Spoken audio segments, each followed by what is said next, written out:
নমস্কার বন্ধুরা।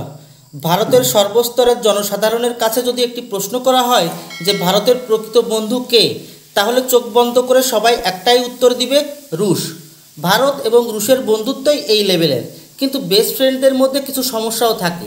আপনারা অবশ্যই 3 ইডিয়টস মুভিটি দেখেছেন।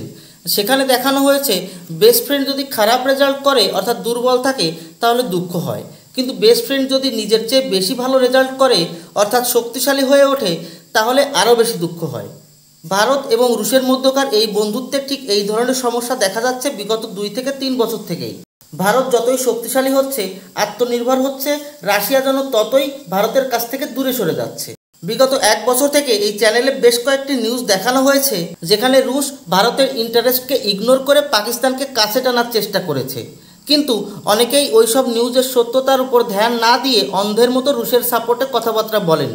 অনেক সময় সমালোচনাও শোনা লাগে, কিন্তু যা সত্য তার থেকে তো আর মুখ ফেরানো সম্ভব নয়। আর ঠিক এবারও রুশ এমন একটি কাজ করলো যা ভারতের জন্য খুবই বড়সড় একটি ধাক্কার সমান।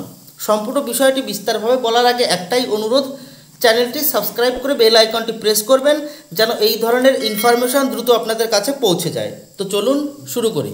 স্ক্রিনে দেখুন, রুশ তাদের নিজস্ব টেকনোলজি দিয়ে পাকিস্তানের করাচিতে বন্ধ হয়ে পড়া একটি স্টিল ফ্যাক্টরিকে পুনরায় চালু করতে চলেছে।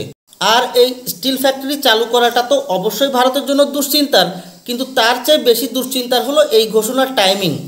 এমন একটি সময় যখন অপারেশন সিঁদুর এখনও শেষ হয়নি, ভারত পাকিস্তানকে সারা বিশ্বে একঘরে করার জন্য বিভিন্ন দেশের টিম পাঠিয়েছে।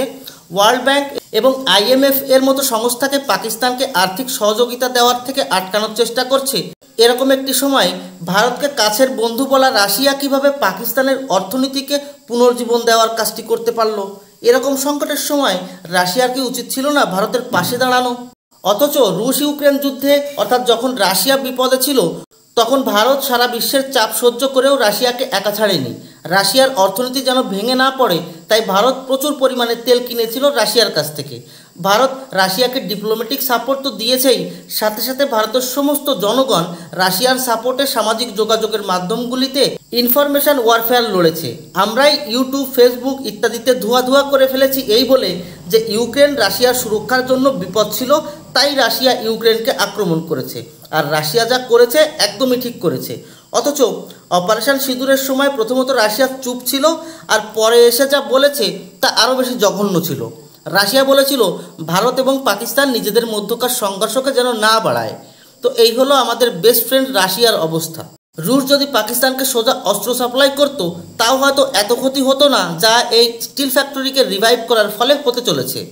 এই একটি ফ্যাক্টরি চালু হওয়ার ফলে পাকিস্তানের কি লাভ হতে চলেছে সেটি আগে শুনুন। বলা হচ্ছে পাকিস্তানের স্টিল আমদানি 1/3 অর্থাৎ প্রায় 30% কমিয়ে আনবে এই একটি কারখানা।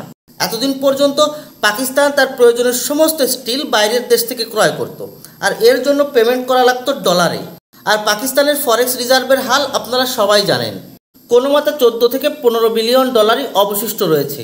তাই কখন যে হঠাৎ করেই পাকিস্তান দেউলিয়া হয়ে যাবে তা কেউ জানে না। আর এই ভয়াবহ অবস্থা থেকে বাঁচার একটাই রাস্তা, তা হলো আর্থিক উন্নয়ন। কিন্তু বিনা ইনফ্রাস্ট্রাকচার উন্নয়ন সম্ভব নয়, আর বিনা স্টিল ইনফ্রাস্ট্রাকচারও সম্ভব নয়। আবার স্বাভাবিকভাবেই নিজ দেশে তৈরি স্টিলের দাম ও বাইরের দেশ থেকে এক্সপোর্ট করা স্টিলের দামে আকাশ পাতাল পার্থক্য থাকে। তাই প্রথমত আর্থিক টানাপোড়েনের কারণে পাকিস্তান নতুন নতুন ইনফ্রাস্ট্রাকচার তৈরি করতে পারে না, আর যা দু একটির কাজ শুরু করে তা অনেক সময় অর্ধেক পথেই বন্ধ করা লাগে। আর এই সব সমস্যার সমাধান হতে চলেছে এই ফ্যাক্টরি। এখন বৈশ্বিক বাজারে স্টিলের দাম বাড়লেও পাকিস্তানের ইনফ্রাস্ট্রাকচার প্রজেক্টে কোনো প্রভাব পড়বে না। প্রজেক্ট চালু থাকলে কর্মসংস্থান হবে, দেশের জিডিপি গ্রো করবে। এই প্ল্যান্ট থেকে স্টিল এক্সপোর্টও করবে পাকিস্তান। এখন প্রশ্ন হলো, সব লাভ তো দেখছি পাকিস্তান পাচ্ছে, রুশ কি লাভ পাবে? তো আপনারা অবশ্যই জানেন যে আমেরিকি নিষেধাজ্ঞার কারণে রুশ তাদের মালামাল বিশ্বের বাজারে এক্সপোর্ট করতে পারছে না। রুশ এখন চাইছে স্টিলের কাঁচামাল অর্থাৎ লৌহ আকরিক পাকিস্তানে এক্সপোর্ট করতে, আর এই লৌহ আকরিককে কারখানায় স্টিলে পরিণত করে পাকিস্তান নিজের প্রয়োজন মেটানোর সাথে সাথে এক্সপোর্টও করবে। অনেকের মনে একটি প্রশ্ন আসতে পারে যে রুশ ভারতেও তো এই প্ল্যান্ট লাগাতে পারতো। তো আপনাদের জানিয়ে রাখি, ভারত নিজেই বিশ্বের টপ 5 স্টিল উৎপাদনকারী দেশের তালিকায় রয়েছে। তাই এই সেক্টরে আমরা নিজেরাই স্বয়ংসম্পূর্ণ। যাই হোক, রুশ পাকিস্তানের মধ্যকার ঘনিষ্ঠতা বাড়ছে কয়েক বছর আগে থেকেই। দুই দেশের মধ্যে গ্যাস পাইপলাইন বানানোর কাজ চলছে। 2023 সালে একটি ডিল হয়, যার ফলে পাকিস্তানকে সস্তা কাঁচা তেল সাপ্লাই করবে রুশ। পাকিস্তান এবং রুশের মধ্যে সোজা সমুদ্র পথে কার্গো সেবাও শুরু হয়ে গেছে। আর এখন এই স্টিল প্ল্যান্ট রিভাইভ করা, সব মিলিয়ে রাশিয়ার সমস্ত পদক্ষেপ পাকিস্তানকে আর্থিকভাবে শক্তিশালী করতে চলেছে। আর পাকিস্তান যদি আর্থিকভাবে শক্তিশালী হয়, তাহলে পাকিস্তানের সেনাও আর্থিকভাবে আরও শক্তিশালী হবে। সেক্ষেত্রে এই অর্থ আবারও ভারতের বিপক্ষে সন্ত্রাসবাদের জন্যই খরচ করা হবে। আশ্চর্যের ব্যাপার হলো, রাশিয়া এই সব কিছু ভালোভাবেই জানে, তারপরও এটাই বলে যে ভারতের সাথে আর পাকিস্তানের সাথে রাশিয়ার নাকি আলাদা আলাদা সম্পর্ক। এই দুই সম্পর্কের একটির সাথে অন্যটি মেলানো উচিত নয়। রাশিয়া যতই ভারতের সাথে বিভিন্ন অস্ত্রের যৌথ উৎপাদন বা টেকনোলজি শেয়ার যাই করুক না কেন, এটি করাটা রাশিয়ার দুর্বলতা। ভারতের প্রেমে যে এইসব কোলাবোরেশন করছে রাশিয়া, তা নয়। আর কোনো অপশন নেই রাশিয়ার কাছে। অনেকে চীনের কথা বলতে পারেন, তো একে তো চীন নিজেই স্বয়ংসম্পূর্ণ, অন্যদিকে চীনের ওপর ভরসা করা যায় না। এরা একটি অস্ত্র কিনে আর কিনবে না, বাকিগুলো রিভার্স টেকনোলজির মাধ্যমেই বানিয়ে ফেলবে।